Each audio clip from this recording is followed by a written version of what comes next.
वाला कांग्रेस की बड़ी हकीकत। मैसेज में शुरुआत में ही लिखा है, नेहरू की लड़की इंदिरा नेहरू ने निकाह किया फिरोज जहांगीर खान से, लड़का हुआ राजीव फिरोज खान। लड़के ने मैरिज की एंटोनिया माइनो सोनिया से, लड़का हुआ राहुल राजीव खान। फिर यह बड़े हैरानी की बात है कि गांधी खानदान आखिर कैसे बने।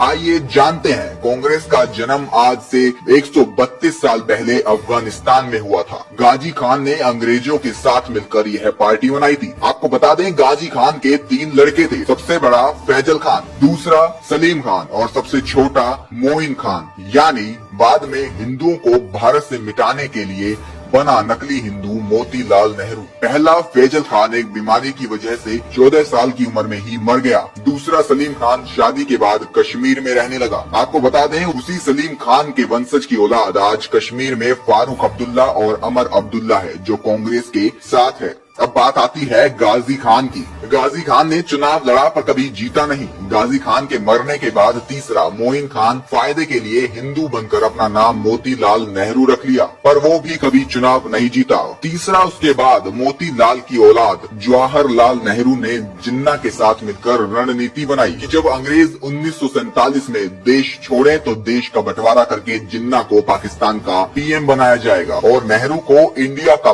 पीएम बनाया जाएगा। पर जनता सरदार पटेल को पीएम बनाना चाहती थी और महात्मा गांधी ने नेहरू का साथ दिया। इसलिए गांधी हत्यारा मराठा नाथुराम गोडसे गांधी के खिलाफ था, लेकिन नेहरू को पीएम बना दिया गया था। नेहरू की बेटी इंदिरा फिरोज खान से निकाह करके फिर से मुसलमान बन गई, पर महात्मा गांधी ने लोगों की आंखों में धूल झोंकने के लिए इंदिरा को अपने नाम के आगे खान की जगह गांधी लगाने को कहा। उसी दिन से ये गांधी का नाम लगाकर देश को लूट रहे हैं। फिरोज खान के बाद राजीव खान, उसके बाद सोनिया खान और अब राहुल खान। इस पोस्ट को इतना शेयर करो कि इस नकली गांधी परिवार की असलियत सभी को पता चले। आज सबूतों के साथ देखिए कि किस तरह धर्मनिरपेक्षता के बहाने आम हिंदुओं का पैसा कांग्रेस मुसलमानों में बांट रही है, ताकि उसका वोट बैंक और मजबूत हो सके। और सेक्युलर हिंदू आज भी अनजान है, गुलामों की तरह देशद्रोही पार्टियों को वोट दे रहे हैं। हमने आपको कांग्रेस की पूरी हकीकत तो बता दी, लेकिन अगर आपके मन में कोई सवाल है तो पहले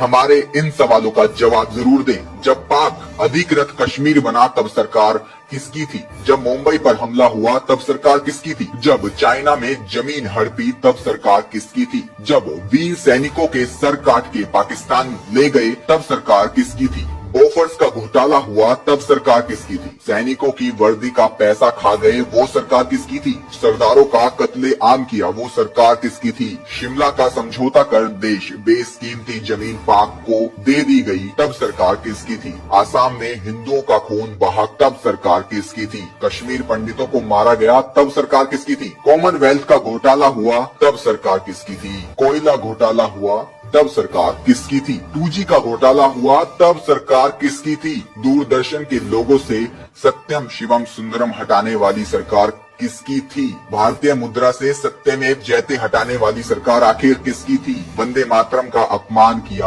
आखिर वो सरकार किसकी थी? एक नजर परिवार के कारनामों पर। इंदिरा गांधी के रास्ते में आने वाले लाल बहादुर शास्त्री की ताशकंद में रहस्यमय हालत में मौत हो गई। ये एक बड़ा सवाल है। आगे और भी ऐसे बहुत से बड़े सवाल हैं जो आपके मन में आज तक पैदा ही नहीं हुए। गौर से सुनिएगा इन प्रश्नों को। नेहरू के लिए खतरा बन रहे श्यामा प्रसाद मुखर्जी और दीनदयाल उपाध्याय की हत्या कर दी गई और पुलिस ने आज तक इस साजिश से पर्दा नहीं उठाया। क्यों? राजीव गांधी के लिए चुनौती बन रहे वीर बहादुर सिंह की पेरिस में मौत हो गई, जबकि उनके हृदय में कोई समस्या नहीं थी। आखिर कैसे हुई मौत? सोनिया गांधी के खिलाफ कांग्रेस अध्यक्ष का चुनाव लड़ने की 2 लोगों ने हिम्मत की, राजेश पायलट और जितेंद्र प्रसाद। राजेश पायलट की कार को एक रहस्यमय ट्रक टक्कर मारकर गायब हो गया। इसका खुलासा आज तक क्यों नहीं हुआ? और जितेंद्र प्रसाद बरेली के सर्किट हाउस में ही मर गए। आखिर कैसे मरे? इसके पहले सोनिया को चुनौती देने वाले सीताराम केसरी को भी पार्टी से भगा दिया गया। राहुल गांधी के लिए खतरा साबित हो रहे माधवराव सिंधिया एक प्लेन एक्सीडेंट में मारे गए, जबकि उनका प्लेन ब्रांड न्यू था और उसमें कोई समस्या नहीं थी